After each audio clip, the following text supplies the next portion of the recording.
गांव में रामलाल अपनी बेटी के साथ रहता था। उसकी आर्थिक हालात बहुत खराब थे।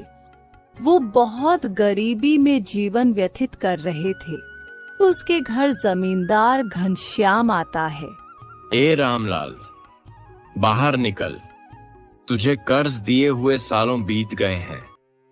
तूने अभी तक मेरे पैसे नहीं लौटाए। मुझे आज मेरे पैसे चाहिए, नहीं तो मैं तुम सबको धक्के मारकर घर से बाहर निकाल दूंगा।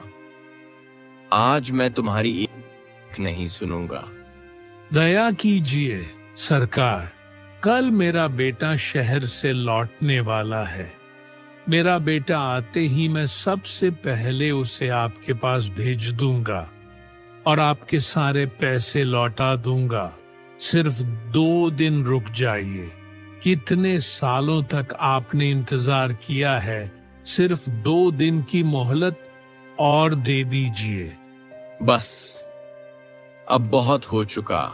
तुम्हें बहुत मोहलत मिल गई।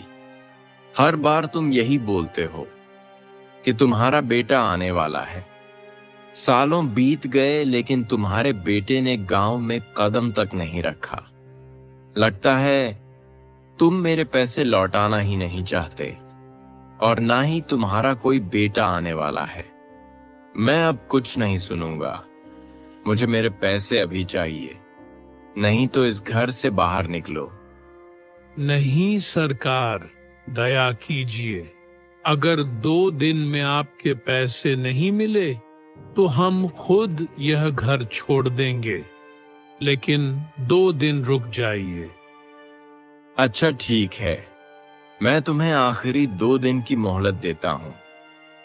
अगर 2 दिन में मेरे पैसे मुझे नहीं मिले तो तुम्हारा सारा सामान बाहर फेंककर तुम्हें भी इस गांव से बाहर फेंकवा दूंगा। ऐसा बोलकर जमींदार वहां से चला जाता है। पुष्पा अपने पिताजी से कहती है, भैया 2 दिन में आ जाएंगे ना? अगर इस बार भैया नहीं आए तो जमींदार तो हमें गांव से निकलवा देगा। इस बार वह हमारी एक भी नहीं सुनेगा। आज वह बहुत गुस्से में था।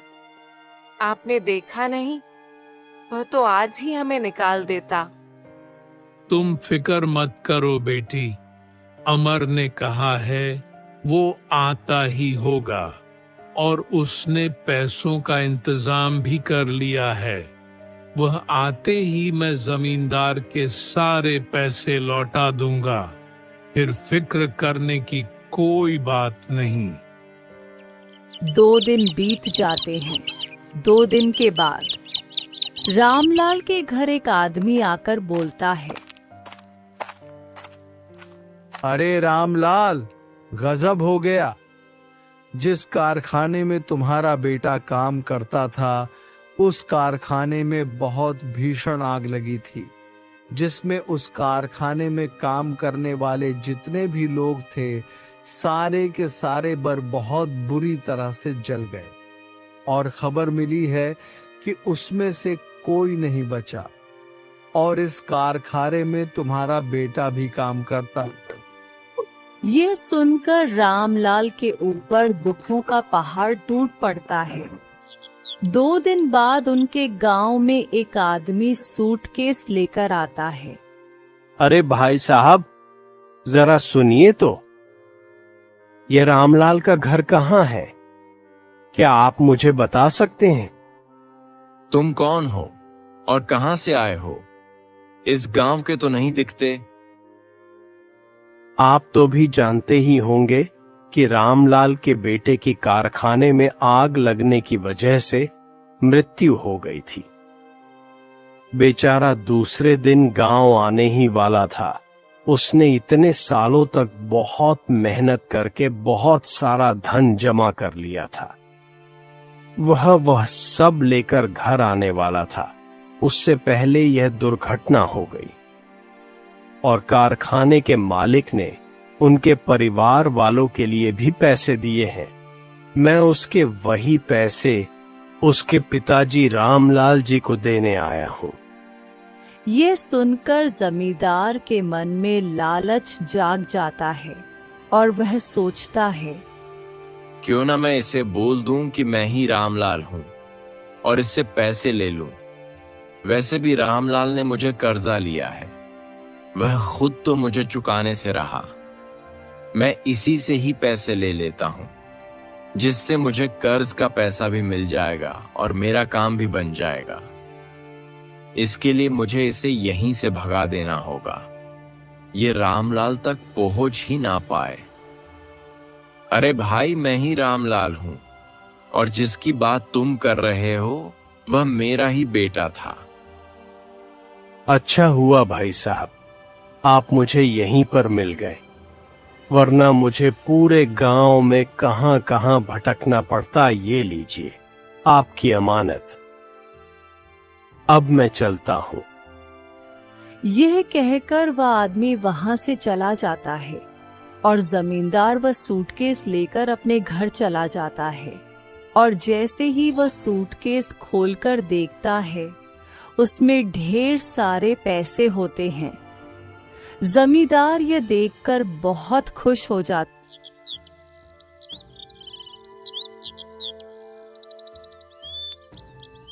मुझे तो कुछ समझ में नहीं आ रहा, अब हमारा गुजारा कैसे होगा।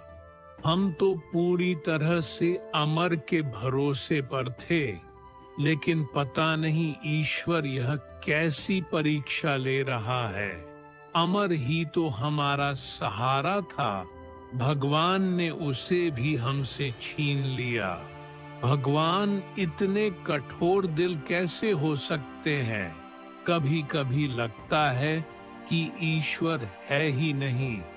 अगर होते तो हमारे साथ इतना सब नहीं होता, जबकि हमने किसी का कुछ नहीं बिगाड़ा। पिताजी, आप चिंता मत कीजिए, मैं भी काम में आपका हाथ बटाऊंगी। हम कुछ ना कुछ करके जमींदार का कर्ज लौटा ही देंगे। आप फिक्र मत कीजिए, नहीं तो आपकी तबीयत और भी खराब हो जाएगी। पुष्पा दूसरों के घर में काम करने और खाना बनाने का काम करने लगती है। इसी तरह से कुछ दिन बीत जाते हैं। एक दिन पुष्पा पानी लेने जमींदार के कुएं पर जाती है और उसी दिन जमींदार के दोस्त का एक लड़का जमींदार के घर आता है। वो पुष्पा की ओर देखता है और पुष्पा को पसंद करने लगता है और जमींदार से बोलता है, क्या आपने पहचाना? मैं आपके दोस्त हरिवंश राय का बेटा हूँ। मेरा नाम रोहन है। अरे बेटा रोहन, तुम कितने बड़े हो गए हो। तुम्हें जब पिछली बार देखा था तो तुम बहुत छोटे थे, इसलिए चेहरा थोड़ा पहचान नहीं आया। बोलो बेटा, कैसे आना हुआ? वो क्या है ना चाचा जी, दरअसल पिताजी ने एक जमीन का सौदा करने के लिए मुझे यहाँ भेजा था। वहीं जमीन देखने के लिए मैं आया था। इस सिलसिले में आपसे भी थोड़ी बात करनी थी। अच्छा, तो तुमने अभी कारोबार भी संभालना शुरू कर दिया है? हाँ चाचा जी, थोड़ा बहुत मैं भी कारोबार देख लेता हूँ। अब पिताजी से ज्यादा काम नहीं हो पाता। अब उनकी उम्र हो चुकी है, इसलिए ज्यादातर काम मैं देख लेता हूँ। ये तो अच्छी बात है बेटा। आपसे एक बात पूछनी थी चाचा जी।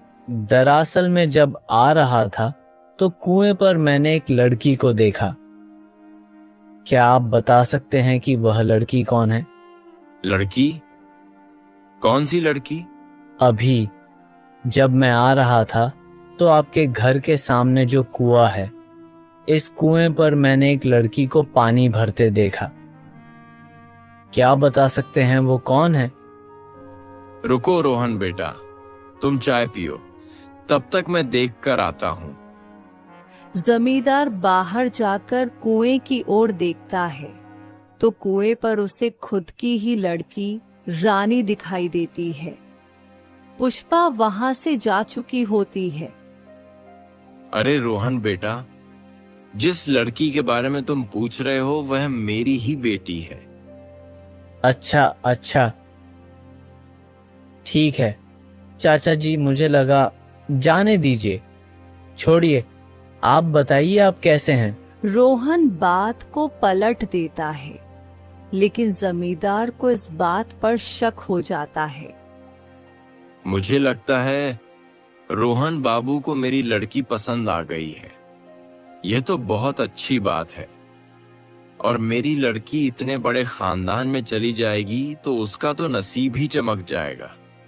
इतने अमीर लोग मुझे और कहीं नहीं मिलने वाले। इतना सोचकर जमींदार मन ही मन बहुत खुश हो जाता है।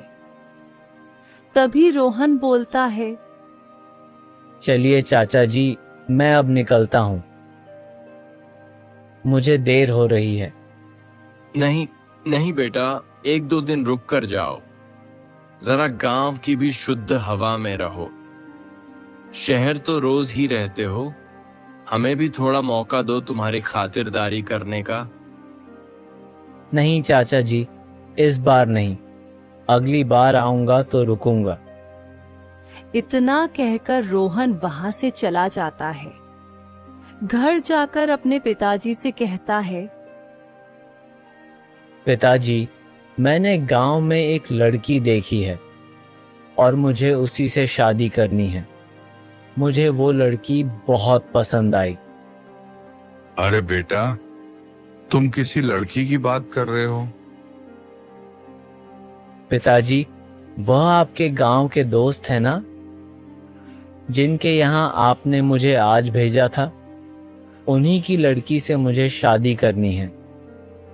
अरे वाह, ये तो अच्छी बात है। वह तो मेरा बहुत अच्छा दोस्त है। वह बिल्कुल मना नहीं करेगा। मैं कल ही उसके पास जाकर शादी की बात करता हूँ और वह भी यह सुनकर बहुत खुश होगा। दूसरे दिन रोहन के माता पिता और रोहन जमींदार के यहाँ आते हैं। अरे मेरे दोस्त हरी, बहुत दिनों बाद आज मिल रहा है। तू तो बहुत बड़ा आदमी हो गया है यार। याद है हम दोनों ने साथ में ही कारोबार शुरू किया था। आज तू कहां से कहां पहुंच गया। आज तो तूने मुझे बहुत खुश कर दिया, जो अपने पूरे परिवार के साथ मेरे घर आ गया। मैं तुझे देखकर बहुत खुश हूं। अरे घनश्याम, रोहन की वजह से हमें अभी आना ही पड़ा। दरअसल रोहन को तुम्हारी बेटी बहुत पसंद आ गई है और वह उससे शादी करना चाहता है। उसी की बात करने के लिए हम यहाँ आए हैं। ये सुनकर जमींदार बहुत खुश हो जाता है। हाँ हाँ हरी, ये तो बहुत अच्छी बात है। तुमने आज मेरा दिल ही खुश कर दिया। हमारी दोस्ती आज रिश्तेदारी में बदलने जा रही है। इससे ज्यादा खुशी की बात और मेरे लिए क्या हो सकती है। चलो अभी अपनी बेटी को बुलाओ। हमने उसे देखे बरसों हो गए। जब हमने उसे देखा था तो वह 5 वर्ष की थी। तभी घनश्याम अपनी बेटी को आवाज लगता है और बोलता है, अरे बेटा रानी, जरा यहाँ तो आना। जैसे ही रानी बाहर आती है, रोहन उसे देखकर दंग रह जाता है और बोलता है, अरे चाचा जी, जिसे मैंने उसे दिन देखा था, यह वह लड़की नहीं है। वह लड़की कोई और थी। ये आप क्या बात कर रहे हो रोहन बाबू? आपने उसे दिन जिसे देखा था, ये वही लड़की है। ठीक से देखिए, शायद आप भूल गए। ये वही लड़की है जो उसे दिन कुएं के पास खड़ी थी। नहीं नहीं चाचा जी, मुझे अच्छी तरह से याद है। मैंने गुलाबी रंग के सलवार सूट में एक लड़की को देखा था। इतना सुनकर जमींदार सोच में पड़ जाता है। कहीं रोहन बाबू ने उसे फटीचर रामलाल की लड़की पुष्पा को तो नहीं देख लिया? उस दिन वही थोड़ी देर पहले वहां पानी भरने आई थी और शायद रोहन बाबू उसी की बात कर रहे हैं। नहीं नहीं, मैं ऐसा बिल्कुल नहीं होने दूंगा। मुझे कुछ करना होगा। मुझे कुछ भी करके रामलाल और उसकी पूरे परिवार को इस गांव से भगा देना होगा, इससे पहले कि रोहन बाबू उसे गांव में जाकर ढूंढ ले। ठीक है रोहन बाबू, अगर ऐसी बात है तो मैं खुद उस लड़की को आपके लिए ढूंढ कर लाऊंगा। आप चिंता मत कीजिए। रोहन, तुम यह क्या बात कर रहे हो? हम तुम्हारे कहने पर आए थे। तुमने कहा था कि तुम्हें घनश्याम की लड़की पसंद आई है और हमें घनश्याम की लड़की बहुत ज्यादा पसंद है, और तुम पता नहीं किस लड़की की बात कर रहे हो। हमें तो यही लड़की पसंद है और मेरी यही इच्छा कि मेरे दोस्त के यहाँ ही तुम्हारा रिश्ता हो। और रानी में क्या कमी है? बहुत अच्छी लड़की है बेटा। पर पिताजी, मुझे उसी लड़की से शादी करनी है जिसे मैंने उसे दिन कुएं पर देखा था। चलो घनश्याम, अब हम चलते हैं। तुम्हें हमने तकलीफ दी, उसके लिए हमें माफ कर देना। नहीं हरी, इसमें तकलीफ कैसी? शायद मेरे ही सुनने या समझने में गलती हो गई, पर मैं कोशिश करूंगा कि उसे लड़की को जल्द से जल्द ढूंढ दूं। इतना कहकर हरी और रोहन अपने घर चले जाते हैं और घर जाकर हरी अपने लड़के रोहन से बोलता है, अरे रोहन, तुमने इतनी बड़ी गलतफहमी कैसे कर दी? पता नहीं मेरे दोस्त घनश्याम को कितना बुरा लगा होगा। पर पिताजी, मैंने जिस लड़की को देखा था वह घनश्याम जी की लड़की नहीं थी, वह कोई और थी। और पिताजी, मैं ऐसे ही किसी भी लड़की से शादी नहीं कर सकता। मैं उस लड़की से ही शादी करना चाहता हूँ जिसे मैंने उसे दिन देखा था। पर रोहन, बात वह नहीं है।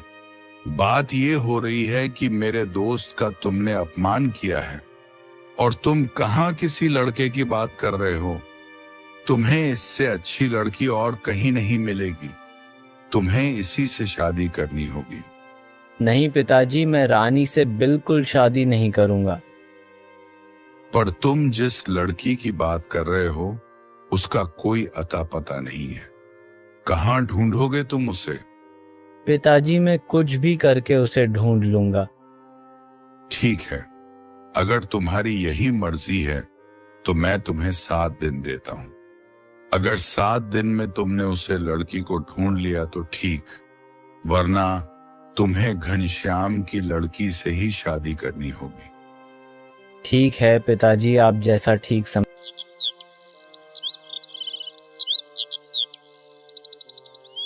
रोहन बाबू को इस पूरे गांव में उसे फटीचर रामलाल की ही लड़की पसंद आनी थी। मैं यह बिल्कुल नहीं होने दूंगा।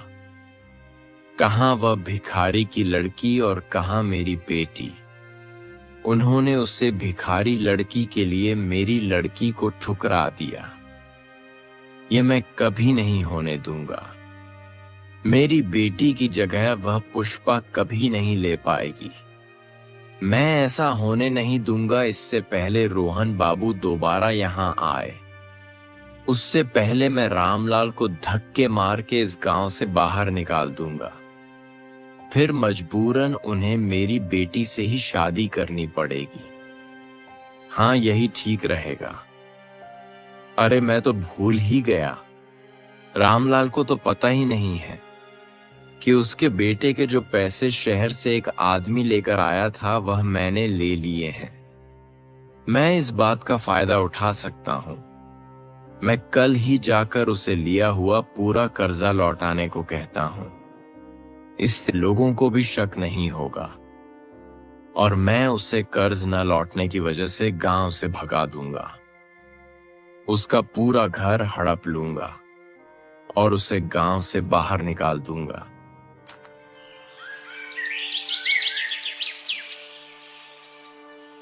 दूसरे दिन घनश्याम रामलाल के घर जाता है और बोलता है, रामलाल बाहर आओ। बोलिए जमादार जी। रामलाल, तुम मेरे अच्छा होने का फायदा उठा रहे हो। मैं इतने दिनों से चुप इसलिए बैठा हूं कि तुम्हारा बेटा अभी अभी गुजरा है, और उसके गुजरने की वजह से मैं खुद से तुम्हारे यहाँ नहीं आया, पर तुम्हारी राह देख रहा था। पर तुम तो मेरे अच्छाई का फायदा उठा रहे हो। अब मैं कुछ नहीं सुनने वाला। एक तो मेरे सारा कर्जा लौटा दो, और वैसे भी मैंने तुम्हें बहुत ज्यादा मोहलत दे दी है। जमादार जी, मैं इतने सारे पैसे अभी कहाँ से लौटाऊंगा? मैं कुछ नहीं जानता। मुझे बस मेरे पैसे चाहिए। अगर पैसे नहीं है तुम्हारे पास तो अभी के अभी मुझे यह घर खाली करके दे दो। मैं इसे बेचकर मेरा कर्ज वसूल कर लूंगा। बस अब बहुत हो चुका। नहीं जमींदार जी, ऐसा मत कीजिए।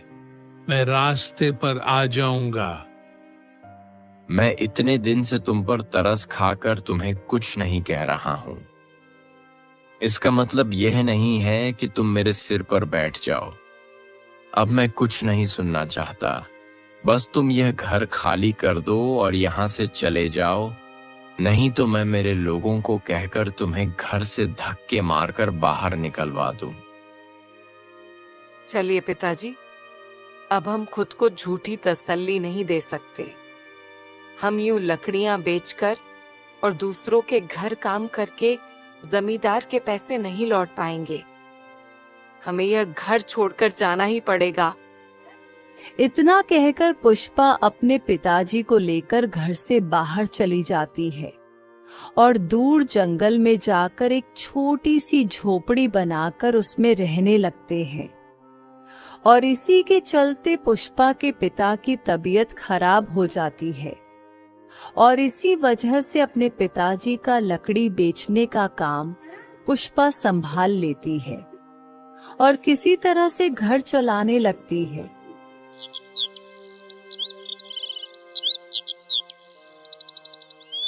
मैं तो कितना खुशकिस्मत हूँ जो मुझे तुम्हारी जैसी बेटी मिली, पर मेरी वजह से तुम्हें कितनी मुश्किलों से सामना करना पड़ रहा है। पिताजी, आप ऐसा मत बोलिए। आपकी सेवा करने के लिए मुझे कोई मुश्किलों के सामना नहीं करना पड़ रहा है। आपकी सेवा करना मेरा धर्म है। आपकी सेवा करने में कैसी मुश्किल? पिताजी, मैंने खाना बनाकर रख दिया है, आप खाना खा लेना। मैं लकड़ी तोड़ने जा रही हूँ, जल्दी लौट आऊंगी। इतना कहकर पुष्पा जंगल में लकड़ी काटने चली जाती है। देखते ही देखते सुबह से शाम हो जाती है, पर पुष्पा जंगल से नहीं लौटी। इसी वजह से पुष्पा के पिता बहुत परेशान हो जाते हैं। रामलाल बोलता है, पुष्पा को अभी तक आ जाना चाहिए था, पर वह अभी तक नहीं आई। कहीं वह किसी मुसीबत में तो नहीं फंस गई। मुझे अपनी बच्ची को जाकर ढूंढना चाहिए। मैं घर पर ऐसे हाथ पैर हाथ रखकर नहीं बैठ सकता। इतना कहकर रामलाल पुष्पा को ढूंढने के लिए जंगल की ओर निकल पड़ता है। रास्ते में रामलाल की तबीयत बहुत खराब हो जाती है और वह चक्कर खाकर नीचे गिर जाता है, और यहाँ पुष्पा घर पहुंच जाती है। तभी रोहन पुष्पा को ढूंढते ढूंढते रामलाल के पास आकर खड़ा हो जाता है और बोलता है, बाबा आप ठीक तो हो ना? रोहन रामलाल को वो उठाता है और किसी तरह उठाकर एक पेड़ के नीचे बिठा देता है और बोलता है, अरे बाबा आप इस जंगल में क्या कर रहे हैं? आपकी तो तबीयत भी बहुत खराब लग रही है। अरे बेटा, मैं अपनी बेटी पुष्पा को ढूंढने के लिए जंगल में जा रहा था। वह लकड़ियां तोड़ने गई थी, पर अब तक नहीं लौटी। पता नहीं कैसे मुझे चक्कर आ गई। कोई बात नहीं बाबा, बस आप मुझे आपका घर का पता बताइए, मैं आपको आपके घर छोड़ देता हूँ। तभी अचानक रोहन रामलाल को लेकर पुष्पा के घर के अंदर आता है, और जैसे ही रोहन की नजर पुष्पा पर पड़ती है, पुष्पा को देखकर रोहन को धक्का लग जाता है और मन ही मन बहुत खुश भी हो जाता है। ये ऊपर वाले, तेरा लाख लाख शुक्रिया, आज तूने मेरी सुन ली। अगर मैं आज इस बाबा की मदद नहीं की होती तो मैं यहाँ तक कभी पहुँच नहीं पाता। धन्यवाद ऊपर वाले, जो तूने मुझे इस लड़की से मिला दिया, वरना मुझे घनश्याम की लड़की से शादी करनी पड़ती। पिताजी, आप ठीक तो है ना? बेटा, तुम ठीक तो हो ना? मैं तुम्हें ढूंढने बाहर गया था। पता नहीं कैसे मुझे चक्कर से आ गए थे और मैं बीच राह पर गिर गया था। तभी इन्होंने मेरी मदद की और मुझे घर तक लेकर आए। अगर यह वहां नहीं होते तो पता नहीं मेरा क्या होता। आपका बहुत बहुत शुक्रिया। आपने मेरे पिताजी की मदद की। मैं हमेशा आपकी शुक्रगुजार रहूंगी। बाबा, आप गांव के बाहर इस जंगल में इस ऐसी छोटी सी झोपड़ी बनाकर क्यों रह रहे हैं? तब रामलाल अपनी सारी आपबीती बताता है और जमींदार की सारी करतूत भी बता देता है, और अपना बेटा कारखाने की आग में खो दिया यह भी बताता है। ये सुनकर रोहन बोलता है, बाबा, वह कारखाना मेरा ही था। मैं ही उसे कारखाने का मालिक हूं। दरअसल तकनीकी खराबी की वजह से वह आग लगी थी। उसमें काफी लोग मारे गए थे, लेकिन मैंने मुआवजे के तौर पर सभी परिवारों को 2-2 लाख रुपए भिजवाए थे। क्या आपको वह पैसे नहीं मिले? बेटा, यहाँ तो कोई भी नहीं आया। हमें कोई पैसा नहीं मिला। अगर मिल जाते तो तुम ही सोचो हम यहाँ जंगल में हो क्यों होते। ये सुनकर रोहन को धक्का सा लग जाता है। रोहन बोलता है, ऐसे कैसे हो सकता है? मैंने तो अपने आदमी को कहकर पूरे पैसे भिजवाए थे। जरूर कुछ गड़बड़ है। मुझे इस बात का पता लगाना पड़ेगा। बाबा, आप बिल्कुल फिक्र मत कीजिए। मुझे 2 दिन का वक्त दीजिए। मैं इस बात का पता लगाकर आपको आपके पैसे दिलवा कर रहूंगा। दूसरे दिन रोहन अपने आदमी को लेकर रामलाल के घर आता है और पूछता है। वह आदमी साफ इनकार कर देता है और बोलता है, नहीं साहब, मैंने वह पैसे इनको नहीं दिए। मैंने वह पैसे रामलाल नाम के आदमी को दिए हैं।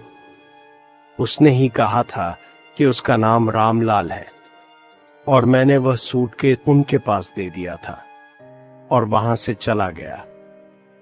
मुझे नहीं पता था कि वह मुझसे झूठ बोल रहा है। मुझे माफ कर दीजिए। मुझसे बहुत बड़ी गलती हो गई। क्या तुम मुझे बता सकते हो कि वह आदमी कौन है जिसको तुमने पैसे दिए?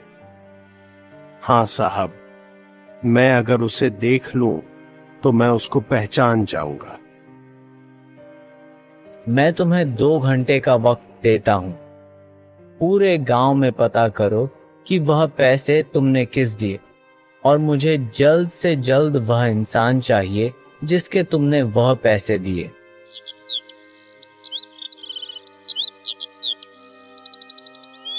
थोड़ी देर बाद वह आदमी दौड़ा दौड़ा आता है और बोलता है, मालिक, मैंने पता कर लिया। उस आदमी का नाम रामलाल नहीं घनश्याम है और वह इस गांव का जमींदार है। उसी ने मुझसे झूठ कहा था कि वो रामलाल है और सारे पैसे मुझे ले लिए थे। इतना बड़ा धोखा मैं सोच भी नहीं सकता कि जमींदार इतना गिर सकता है। उसने मेरे बेटे के सारे पैसे खुद रख लिए और ऊपर से हमें घर से निकाल दिया। बाबा आप फिक्र मत करिए, मैं सब ठीक कर दूंगा। रोहन मन ही मन सोचता है, अच्छा तो यह बात है, अब मेरी पूरी बात समझ में आ गई। अपनी बेटी की शादी मुझसे करवाने के लिए उन्होंने जानबूझकर पुष्पा के घर वालों को गांव से बाहर निकाल दिया ताकि मैं उसे कभी ढूंढ ना सकूं और मेरी शादी उसकी लड़की रानी से हो जाए। अच्छा तो अब मैं देखता हूं इसे कैसे सबक सिखाना है। बाबा आप चिंता मत कीजिए, मैं सब ठीक कर दूंगा। जमींदार को कैसे सबक सिखाना है आप सब मुझ पर छोड़ दीजिए, मैं सब ठीक कर दूंगा।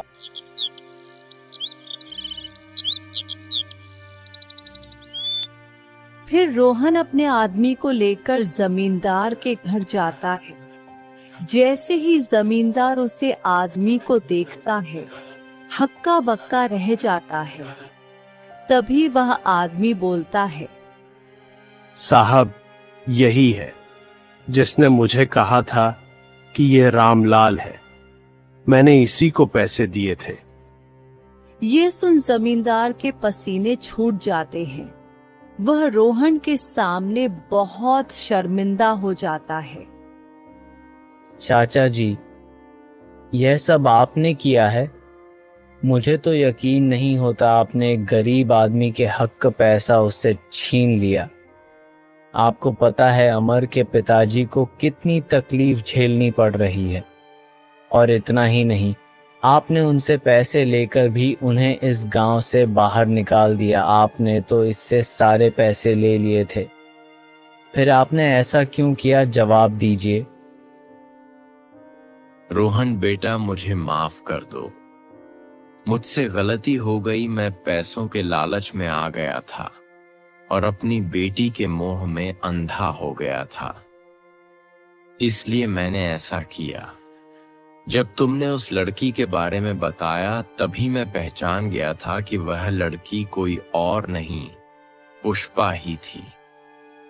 इसलिए मैंने यह चाल चली और पुष्पा और उसके पिताजी को इस गांव से निकाल दिया ताकि तुम्हें वह लड़की नहीं मिले और मजबूरन तुम्हें मेरी बेटी से शादी करनी पड़े। मुझे माफ कर दो बेटा, मैं बहक गया था। तभी हरिवंश राय वहां पर आ जाता है। उसे भी यह सारी घटना पता चल जाती है और वह भी जमींदार को बहुत खरी खोटी सुनाते हैं।